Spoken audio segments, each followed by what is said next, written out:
So in this video we'll be seeing how to compare two strings. We'll be writing a function to check if both strings are equal or not.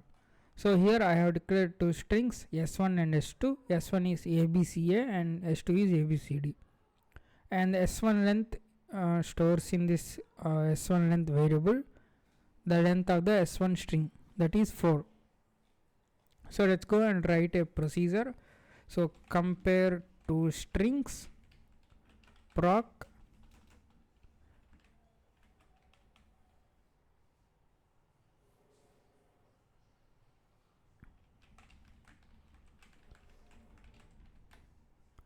so now we are good to go.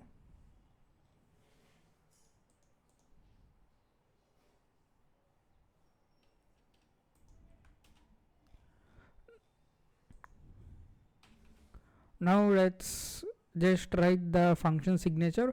So the function accepts 3 arguments. The first one is address of string 1, and the second argument is address of string 2. So we will be passing the both addresses, and the third one is the length of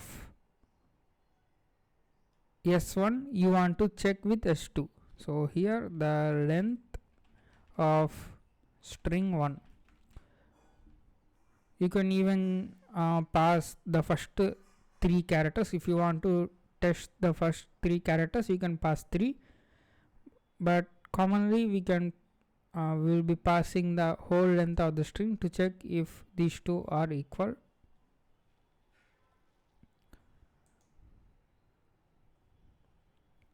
So let's create a new stack frame. Push ebp. The previous main function's base pointer will be pushed onto the stack, and the esp is already pointing to the top of stack, so that is by definition, and we will have to move the ebp to the esp so that both will be pointing to the base of the new stack frame. So move ebp comma esp. So this brings ebp to the esp so that these two will point to our new stack frame. And let me write another thing, that is epilogue. So here what we are going to do is we are going to pop this ebp. So we have pushed ebp in the new stack frame. When we are ending our stack frame, we are going to pop the value we have pushed at the starting. Pop ebp and return.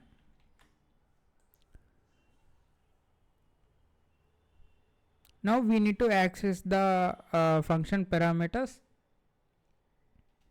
So ebp plus 4. So before the stack frame, the parameters are pushed by our function, and also the return address is also pushed and then enter into a new function.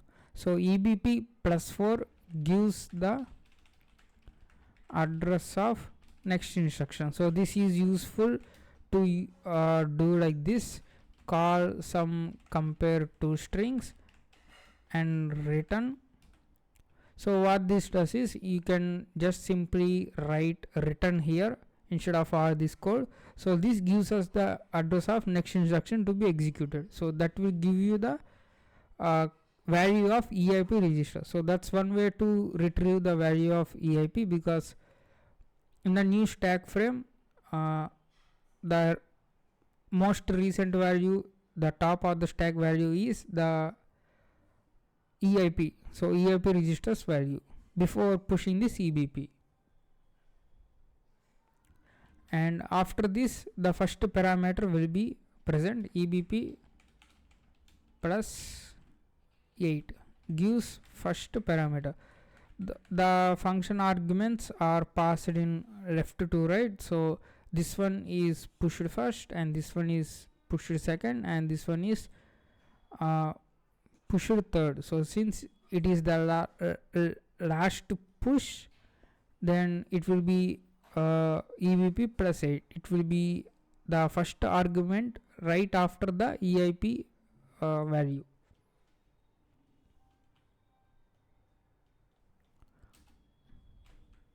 And EBP plus 12 gives the second parameter.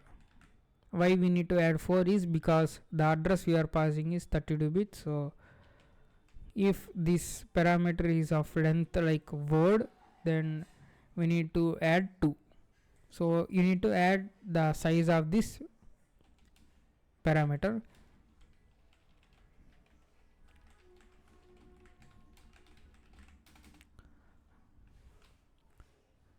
So before we are going to use some registers like ESI, EDI and EDX. So we are going to push those registers value onto the stack so that we can save the main functions values. Push ESI, push EDI, push EDX, push ECX. You can use push AD instruction to push all the register values onto the stack. So it will reduce the it will subtract the ESP value to 32. Sorry, not 32, the amount of number of registers into 4. Now we have pushed 4 registers values that are actually valid inside the main function. Now after we have done our operations, we need to pop those values into the corresponding registers so that the main function will be used as it is. So pop ECX, pop EDX. Make sure you are popping in the reverse order of the push. Pop ESI. Now we are good to go. We can do our operations here. Now let's store the first address or string 1 into the ESI register. So EBP plus 8, that is our first parameter value which will be stored in the ESI. Move EDI,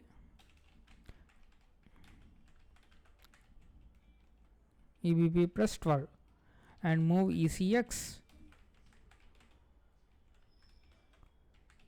EBP plus 16.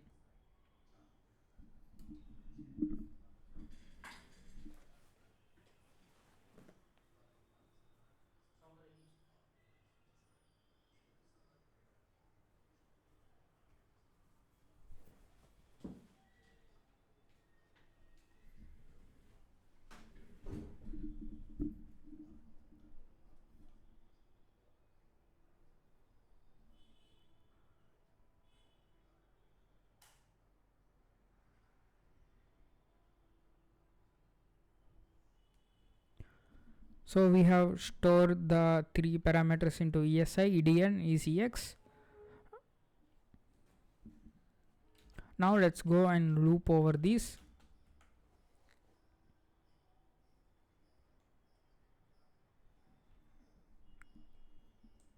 And we can do XOR EDX comma EDX. So we can use EDX as a I in a for loop. So we can increment this EDX value and check each and every byte. So the ESI and EDI point to the first byte A and A, and with EDX we will be looping over through these bytes. So in the first iteration EDX value is 0 and points to this one A, and we will be checking those 2 bytes. If they are equal, we will be continuing to the next byte by adding EDX 1. And B they are same. If they are equal, we will be moving on to the next until we receive the ECX 0. So I will be doing one more thing, that is incrementing ECX. So normally we'll be, if the length is 10, we'll be checking from 10 to 0. So what we are going to do is, we are going to check from 11 to 1, because the comparison of 0 will receive the null byte in the opcode. So we'll be reducing a null byte as well.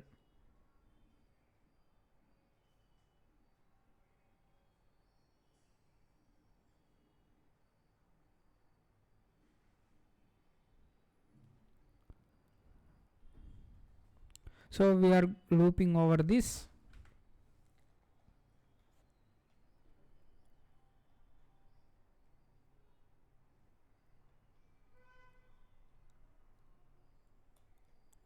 And move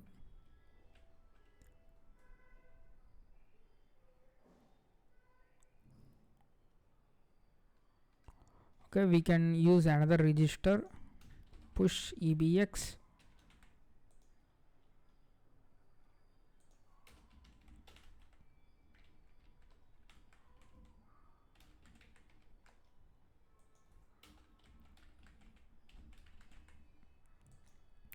So we are going to copy the 1 byte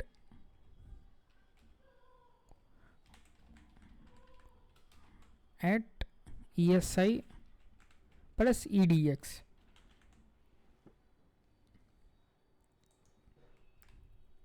So the ESI points to the first address, first string address. We will be copying the 1 byte into the BL register and another byte from the EDI plus EDX. So this is the 1 byte from the second string, and we are going to compare these two. Compare BL comma BH.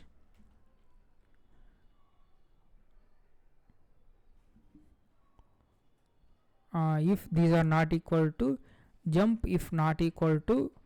So we will be writing another variable, not equal.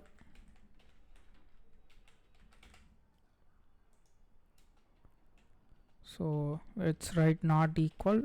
So if these two strings are not equal, then we are going to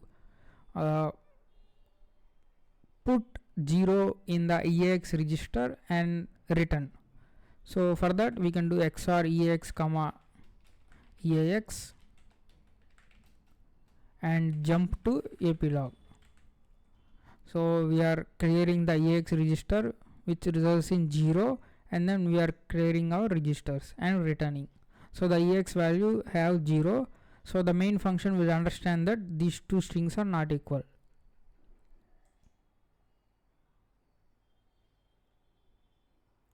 And after moving these 2 bytes, we are going to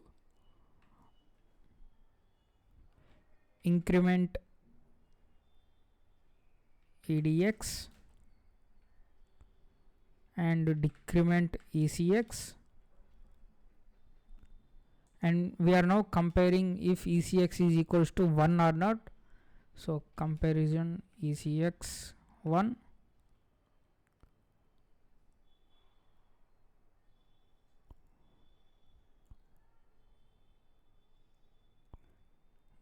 If ECX is equals to 1, then we have completed our loop.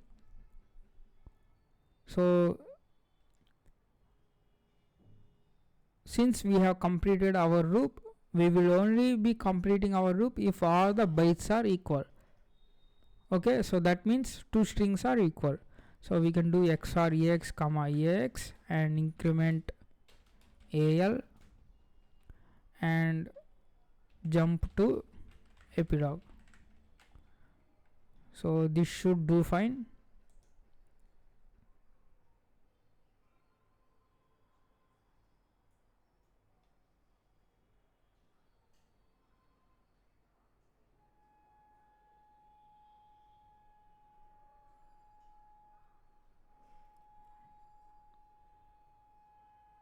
And we should do another check. Here if ECX is not is equals to 1, then we are going to continue the loop. So if ECX is not equals to 1, we are going to loop over this again, and if ECX is equals to 1, we will continue our this XORing EAX, incrementing the value and jumping to the epilogue. So I think we are good to go. So let's go and test this.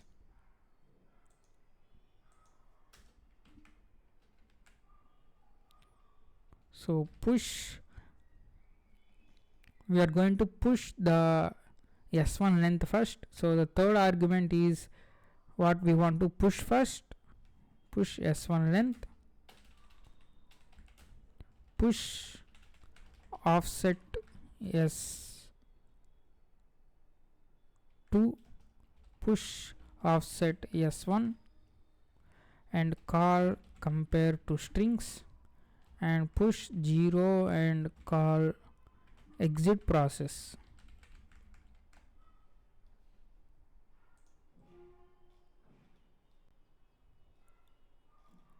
So I think we are good to go.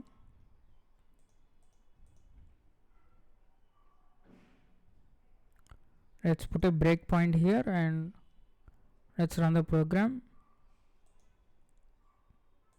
Okay, so we have caught in an infinite loop.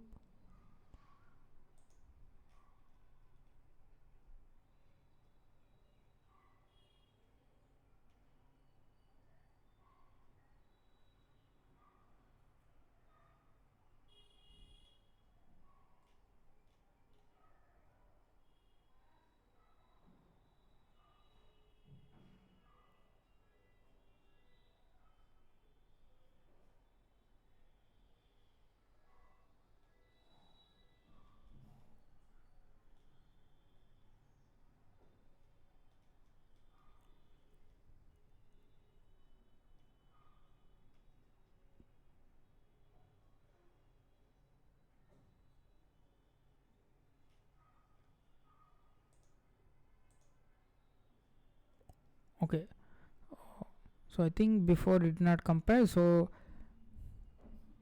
we have hit our breakpoint. Push S1 length, so the length is 4. So let's run this one, and you can see the 4 here on the stack. And push offset S2, so ampersand S2.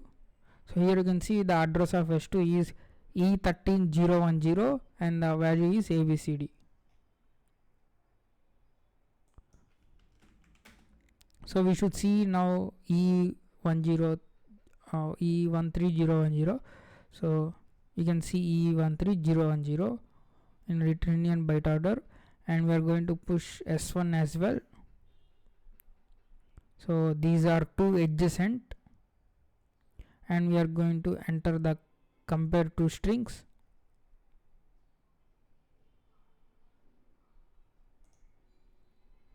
So you can see the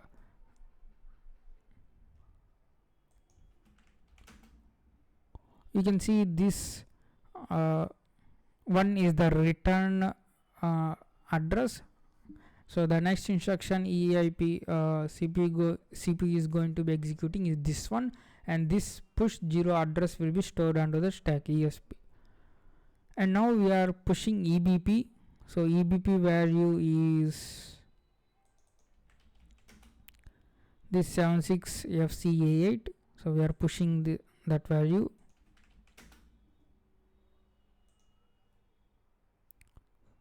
So we have pushed EBP, and we are copying the ESP value into EBP, so that the both should point to the new stack frame. So you can see the EBP and ESP should be the same, FC88, and push ESI, EDI, EDX, ECX and EBX, pushing all these values.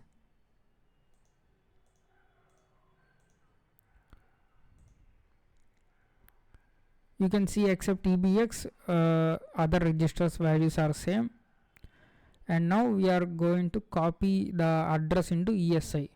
So we already know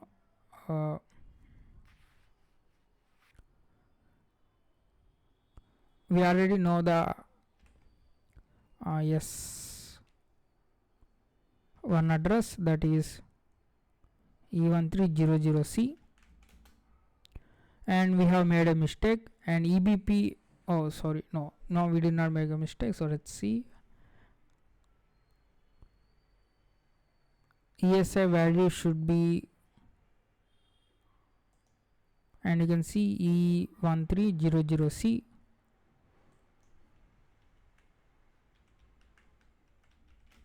Okay, we are good to go. Okay, sorry, my bad, we did not do any mistake. So we have copied the S1 address into the ESI, and the next one, EDI contains the S2 string address. Now ECX contain 4 value. So let's run this, and you can see the 4 value, that is the length of the S1 we have passed. And I am incrementing ECX so that we no need to compare from 4 to 0. Instead of, we will be comparing from 5 to 1. So incrementing ECX and clearing the EDX and EBX registers, and now into the BL we will be having the first byte of S1 string, that is A, and you can see the 41 in hexadecimal, that means A ASCII character, and BH is also A, and incrementing EDX because we are about to we have already copied the 0 index, so we will be incrementing that one, and EDX is 1. Decrementing ECX because we are checking once, so it's a I variable in the for loop we will be using in higher languages.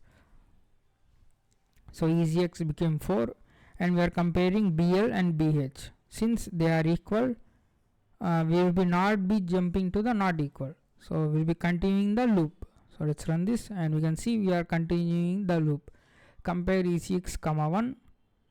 Since these are not equal, ECX is 4, we will be continuing the loop.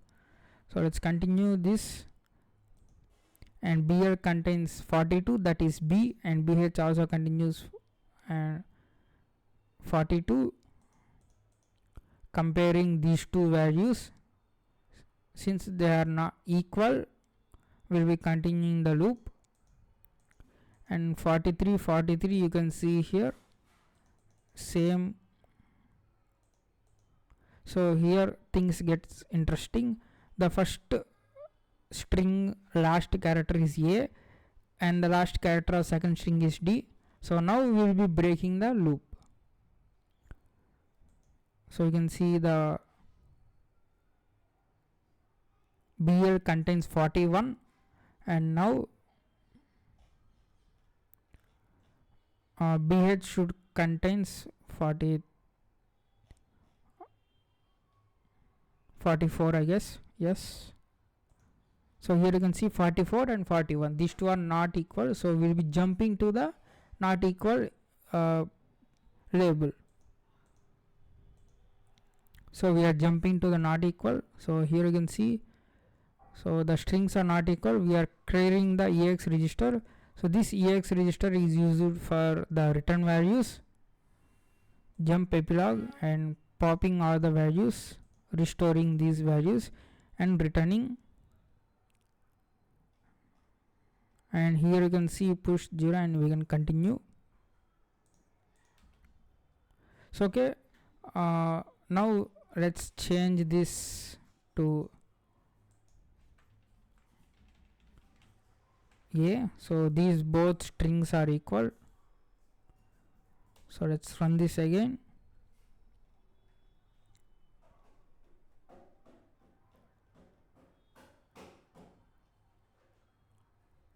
And again continuing. So this is the second loop, this is the third loop,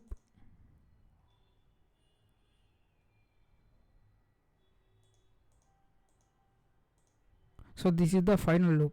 So A, B, C, B, C. So 41, the last character is A, and 41, the last character of second string, that is also A, and increment EDX,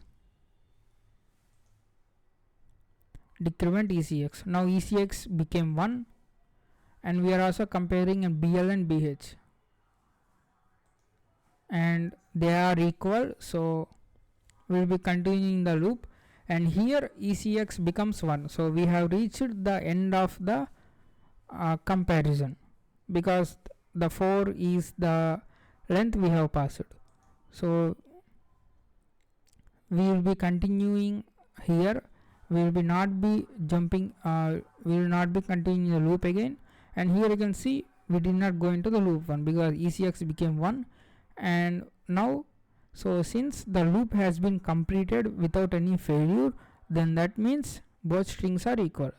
So let's, you can see we are clearing the EX register and incrementing and jumping to epilogue and returning.